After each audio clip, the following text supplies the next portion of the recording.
ಪೌರಾಯುಕ್ತೆಗೆ ಧಮಕಿ ಹಾಕಿದ ಪ್ರಕರಣದ ಆರೋಪಿಯಾಗಿರುವಂತಹ ರಾಜೀವ್ ಗೌಡ ಅವರು ಅವರದ ಮತ್ತೊಂದು ಆಡಿಯೋ ಕೂಡ ಇವಾಗ ವೈರಲ್ ಆಗ್ತಾ ಇದೆ. ಇದು ಕೂಡ ಧಮಕಿ ಹಾಕಿರುವಂತದ್ದೇ ಆಡಿಯೋ.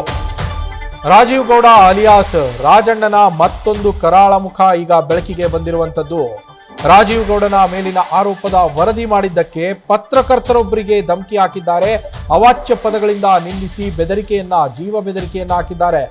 ನಿನ್ನನ್ನು ಸುಮ್ಮನೆ ಬಿಡೋದಿಲ್ಲ ಅಂತೇಳಿ ಪತ್ರಕರ್ತನಿಗೆ ರಾಜೀವ್ ಗೌಡ ಜೀವ ಬೆದರಿಕೆಯನ್ನ ಹಾಕಿರುವಂತದ್ದು. ಪತ್ರಕರ್ತ ಕೋಟಹಳ್ಳಿ ಅನಿಲ್ ಕುಮಾರ್ ಅವರಿಗೆ ಬೆದರಿಕೆಯನ್ನ ಹಾಕಿದ್ದಾರೆ.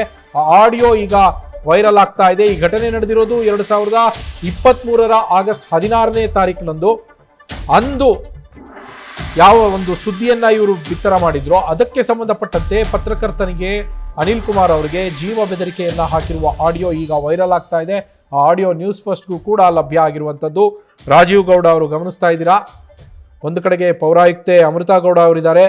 ಇತ್ತೀಚೆಗಷ್ಟೇ ಅವರಿಗೆ ಅವಾಚ್ಯ ಶಬ್ದಗಳಿಂದ ನಿಂದಿಸಿ ಅವ್ರಿಗೂ ಕೂಡ ಧಮಕಿಯನ್ನು ಹಾಕುವಂತಹ ಕೆಲಸವನ್ನು ಕಾಂಗ್ರೆಸ್ ಮುಖಂಡ ರಾಜೀವ್ ಗೌಡ ಅವರು ಮಾಡಿದರು.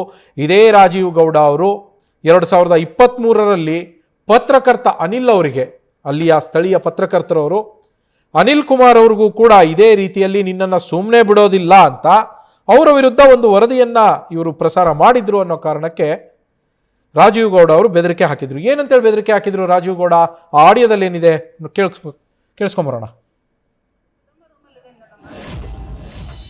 ನನ್ ಗೌರವ ಕಳೆದಿದ್ಯಾ ತಾಲೂಕೆಲ್ಲ ಏನೋ ಕೆಟ್ಟದಾಗಿ ಹೆಸರು ಮಾಡಿ ನಿನ್ ಗೌರವ ಕಳೆದಿದ್ರೆ ನಾನು ಇಲ್ಲ ನಿನಗೆ ಅದಕ್ಕೆ ತಕ್ಕನಾಗಿ ಆ ಗೌರವ ಕಳೆದಿರೋ ತಕ್ಕನಂಗೆ ನಾನು ಅದಕ್ಕೇನು ನನ್ನ ಕಡೆಯಿಂದ ನಾನ್ ಪರಿಹಾರ ಮಾಡ್ಬೇಕು. ಆ ಪರಿಹಾರ ಅಂತೂ ನಾನ್ ಸುಮ್ನೆ ಇರ್ತೀನ, ನಾನು ಮಾಡೇ ಮಾಡ್ತೀನಿ. ಸರಿ ಅಣ್ಣ, ಆಯ್ತು. ಅಷ್ಟು ಮನ್ಸಲ್ಲಿ ಇದ್ರೆ ಮಾಡೋಣ. ಆಯ್ತು, ನಡೀತೈತಿ ನಿಮ್ದು, ಮಾಡ್ತೀನಿ. ಸರಿ ಅಣ್ಣ, ಆಯ್ತು. ಅಂದ್ರೆ ನಿನ್ ಉದ್ದೇಶ ನಾನೇನ್ ಬೆದರ್ಸೋದಕ್ಕ ನೀನ್ ಸುದ್ದಿ ಮಾಡೋದು? ಅಣ್ಣ ಬೆದರ್ಸೋದಂತಲ್ಲ ಅಣ್ಣ, ಅವ್ನು ಸ್ಟೇಟ್ಮೆಂಟ್ ಕೊಟ್ಟು ನಾನು ಬರ್ದಿದ್ದೀನಿ. ನೀವು ಅದು ಕೌಂಟ್ರ್ ನಿಮ್ಮವ್ರ ಹುಡುಗರು ಇವಾಗ ಕಂಪ್ಲೇಂಟ್ ಕೊಡೋ ಕೆಲಸ ಮಾಡಬಹುದು. ಸ್ಟೇಟ್ಮೆಂಟ್ ಕೊಟ್ಟು ನಾವು ಸುದ್ದಿ ಮಾಡ್ತಾ ಇರ್ಲಿಲ್ವಾ? ನನ್ನ ಕೇಳೋದು ನೀವು. ಈಗ ಒಂದ್ ಕೆಲ್ಸ ಮಾಡಪ್ಪ, ನಾನು ಇವಾಗ ಕೊಡ್ತೀನಿ, ಒಂದ್ ಸುದ್ದಿ ಮಾಡಪ್ಪ ನೋಡೋಣ. ಏನಂತ ಇವಾಗ ಮಾಡು ಹೇಳ್ತಾ ಇದೀನಿ, ಅದನ್ನೇ ಹೇಳ್ತಿದ್ದೀನಲ್ಲ. ನರೇಂದ್ರ ಮೋದಿ ಬಗ್ಗೆ ಸುದ್ದಿ ಮಾಡು, ಸುದ್ದಿ ಕೊಡ್ತೀನಿ. ಇಲ್ಲಾಂತಂದ್ರೆ ಸಿದ್ದರಾಮಯ್ಯನವ್ರ ಬಗ್ಗೆ ಕೊಡ್ತೀನಿ, ಮಾಡು. ಇಲ್ಲಾಂದ್ರೆ ಮೇಲೂರು ರವಿ ದಿನ ಮಾಡ್ತೀಯಲ್ಲ ಸುದ್ದಿ ದೇವರಾಗೆ, ಇವಾಗ ಮೇಲೂರು ರವಿ ಮೇಲೆ ಬೇರೆ ಇಶ್ಯೂ ಇರೋದನ್ನ ಹೇಳ್ತೀನಿ, ಮಾಡು. ಅಣ್ಣ ಯಾರ್ದು ಇರೋದನ್ನ ಇದ್ದಂಗೆ ಹೇಳಿದೀವಿ, ಆಯ್ತಾ? ಇಲ್ದಿದ್ದು ನಾವು ಕ್ರಿಯೇಟ್ ಮಾಡಿ ಯಾರ ಮೇಲೇನೂ ಬರ್ದಿಲ್ಲ, ಆಯ್ತಾ? ನಮ್ಮ ಚಿಕ್ಕಬಳ್ಳಾಪುರ ಪ್ರತಿನಿಧಿ ಸುರೇಶ್ ಲೈವ್ ನಲ್ಲಿ ಜಾಯ್ನ್ ಆಗಿದ್ದಾರೆ. ಸುರೇಶ್, ರಾಜೀವ್ ಗೌಡ ಅವ್ರಿಗೆ ಏನು ಸಿಕ್ಕವ್ರಿಗೆಲ್ಲ ಬೆದರಿಕೆ ಹಾಕೊಂಡು ಅಡ್ಡಾಡೋದೇ ಕೆಲಸನಾ? ಅಂದ್ರೆ ಅವ್ರ ವಿರುದ್ಧ ಯಾರಾದ್ರೂ ಏನಾದ್ರು ದೂರನ್ನ ಕೊಟ್ಟಂತಹ ಸಂದರ್ಭದಲ್ಲಿ ಅವ್ರ ವಿರುದ್ಧ ಸುದ್ದಿ ಕೂಡ ಮಾಡಬಾರ್ದಾ ಪತ್ರಕರ್ತರು ಹಾಗಿದ್ರೆ? ಖಂಡಿತ ಈ ಒಂದು ಪ್ರಶ್ನೆ ಎದುರಾಗಿರ್ತಕ್ಕಂಥದ್ದು ನವೀನ್. ಯಾಕಂತಂದ್ರೆ ರಾಜೀವ್ ಗೌಡನ ಕರಾಳ ಮುಖಗಳು ಒಂದೊಂದಾಗಿ ಬಯಲಾಗ್ತಾ ಇರ್ತಕ್ಕಂಥದ್ದು.